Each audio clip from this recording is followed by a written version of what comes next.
The hell? Get off me! Move your fucking hands! It's not necessary! Not necessary!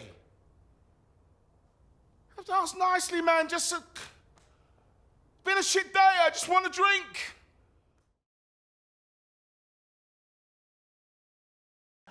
He is a man in his 50s who we meet at the beginning of the play in quite a state. And he has just 12 hours that afternoon, we're assuming that this is late in the evening, he has just discovered some pretty incredible news about the origins of his, of him. He has learnt who his father is, but has also learnt that his father has passed away, and the funeral is the following day. So it's a lot for him to take on, and he has quite a troubled history of having a mother who is mentally ill and having been through the care system himself.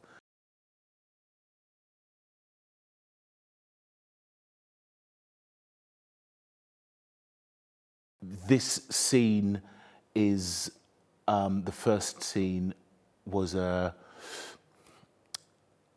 interesting one to approach because we start in such a state of alcoholic inebriation that it's very, and there are snatches of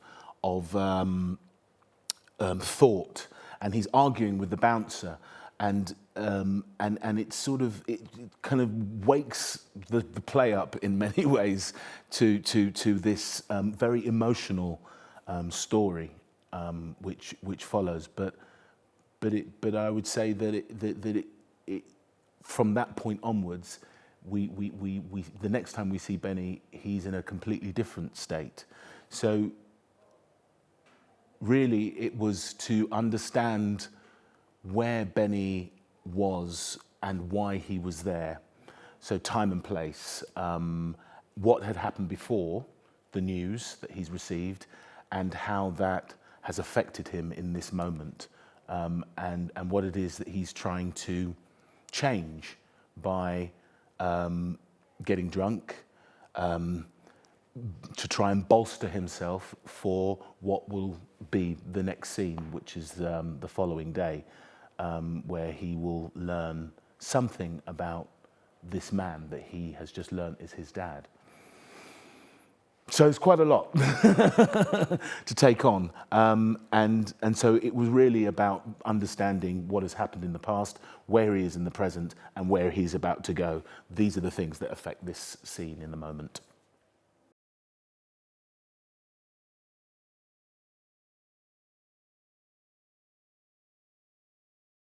It's a weird scene to begin the play with, because we talked about the way that the man that Benny is and the way that he behaves is not at all represented by that opening scene. You meet him in that opening scene in a way that is completely out of character. The way he's behaving is not at all his usual behaviour. And so the play as a whole wrong-foots you. And so I guess we were, as well as trying to find out what his state of mind was and what the past conditions were and where he is in this present, what the questions that he's asking. And also how to construct it in the play in a way that makes it believable, but not so believable that you think this is the core of Benny, because of course it's not. So there's a technical thing in there as well. Yes, I think that we sort of tried to link it to what the emotional needs were of Benny in that moment, and also I think you said a brilliant thing, which is that all of the things that he seems to, or the people that he seems to be railing against, are representations of Gus. Oh, I'd forgotten that. That was a good thing. We talked a lot about the bouncer and what the bouncer is meant to be feeling as well, what this line is supposed to do to the bouncer, and the persuasion of him and the shaming of him, and like the trying to what happens when Benny thinks that maybe the bouncer will let him back in if only he says this and that, and then when he realises the bouncer won't let him back in, how that changes him, and then of course how the music changes him. Right, the music changes him. I think it's the sense of also feeling, suddenly realising he is alone. Alone in the world, alone in his own thoughts, and alone in his own problems, and then the music sort of, you know, gives him some comfort and an ability to sort of carry on. And of course, he does go to the funeral the next day. But it's just capturing him in this moment of emotional turmoil, I would describe it as. That's absolutely right, I think. You just reminded me a second ago, you weren't even part of this conversation. Greg Clarke, when we were talking about Golden, about the end of the play, we said nothing is neutral in sound. Lyrics, music, sound effects, it goes straight to the back brain. It goes immediately into the vein. And of course, the lyrics for this, you lean on me. Lean on me when you're not strong. Exactly. I'll be your friend. I'll help you carry on. I was just thinking that's, of course, it's a brilliantly chosen tune for Benny. Mm-hmm.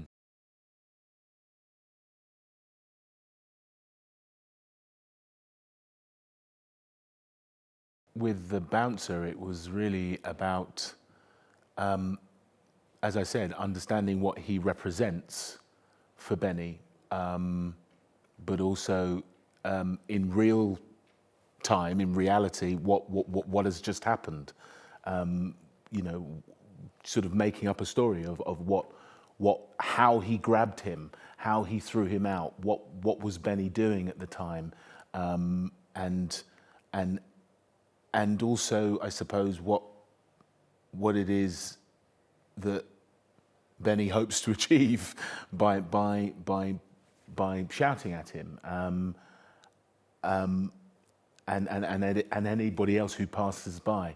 And we talked a lot about, you know, really sort of nailing that down and making it absolutely crystal clear in Danny's mind what has just happened, and being clear about how we could recreate that, because it had to be absolutely crystal clear for me in order to be able to play it clearly and make those pictures visible to an audience. I have to be absolutely certain about what it is I'm seeing.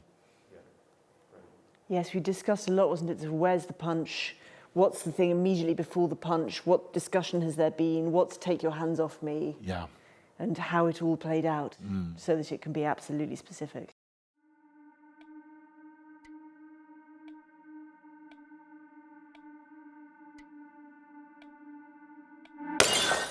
The hell? Get off me! Move your fucking hands! It's not necessary!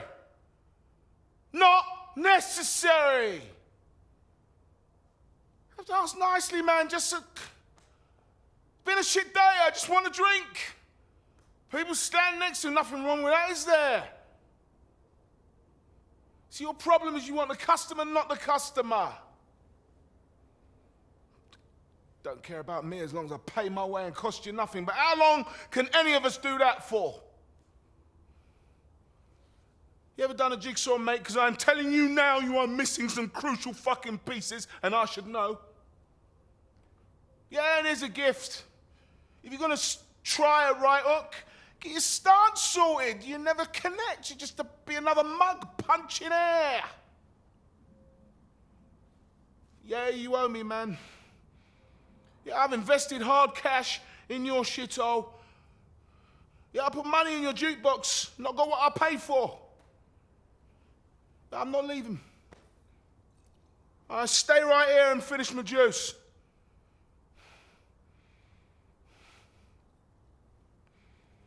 What are you looking at? Yeah, you don't know me. Wait, your burger's dripping, mate. Yeah, I'm telling you now, you won't get the oil out of them jeans. Dinner and a show, yeah, thank you. Now, fuck off.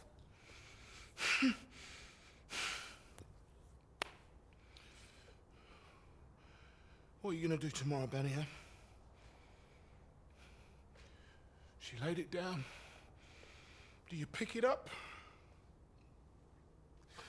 That is the question.